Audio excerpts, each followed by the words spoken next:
I like the idea of technology infrastructure. I think it needs to be addressed, especially for the younger generation. That's also going to cost a lot of money, and it's going to require a disciplined investment process and budgeting. And you mentioned it, and Grant mentioned it a couple times. Chair of the Appropriations Committee, and we're a $276 million deficit. Why would we trust you to then implement all of these changes and spend our tax money? I'm not Bob Kenny's tax bracket, but I still pay. Chris, that's a great question, and I'll do my best to dispel the myths and try to create some facts in the process when it comes to that issue. When I ended my term as a legislature in service in April of last year, the last day of the legislative session, we had a balanced budget. I had presented as the chair of the Appropriations Committee the committee's balanced budget proposal to the governor. The legislature voted almost unanimously, 47-0, supported that balanced budget. Governor Ricketts signed that budget with no vetoes. So, and I remind everyone, the legislature did have 35 Republican members, 13 Democratic members, and 1 independent. So, and generally a conservative legislature when it comes to fiscal matters too. So when I ended my term as Appropriations Chair in April, we had a balanced budget and there was no deficit.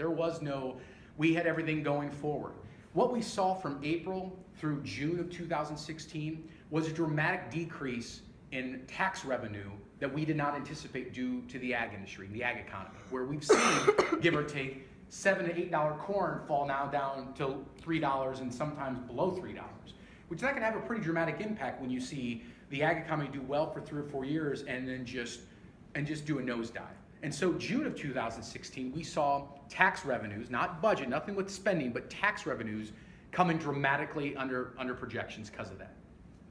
That number essentially, when we knew that happened, we kind of essentially saw, look, the state is, tax revenue-wise, something's happened in the economy, and we knew it was the ag economy that was driving it, that we're going to probably be in for rough waters ahead, probably over the next 3 to 4 years until the ag economy starts to boost back up and we see commodity prices rise, or we see a rebalancing, so to speak, of the ag industry.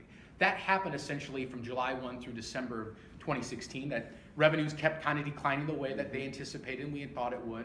And as I've told people, it's all about revenue. It's not about spending in the sense of, when I was done, spending was fine. Appropriations was, the budget proposal we gave was good. Governor signed off on it, legislature signed off on it.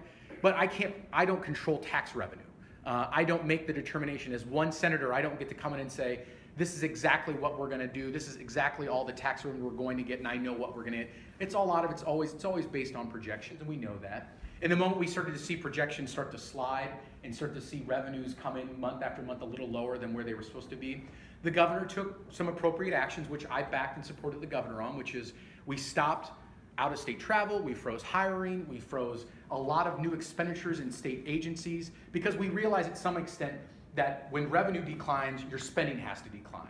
And that's essentially what the governor announced yesterday, was that there's a $276 million revenue versus spending disagreement right now based on revenues not coming in, which means you've got to reduce your budget to meet that and max that. And that's what the governor proposed yesterday. I'm looking through it as well of seeing the impact that will have on some of the priorities that I care an awful lot about: higher education, public education being the 2 drivers, the other being our senior citizens in regards to the services they receive through the Department of Health and Human Services. But that's the reality to some extent. That I would say my record being the appropriations chair, I feel very comfortable explaining. Now that, to some extent, that's a very long explanation, and I hate to say that, but and that's a challenge to some extent. I'm sure some of my political opponents will try to make an argument of saying, well, you're the reason for that happening. And I'm like, well, if you're going to blame me, I guess you got to blame Governor Ricketts, and you got to blame the Republican legislature who supported my committee's proposals that did all this back in April. But no one's going to blame everyone in regards to the revenue shortfall that no one could predict. It's just simply what happened with our economy.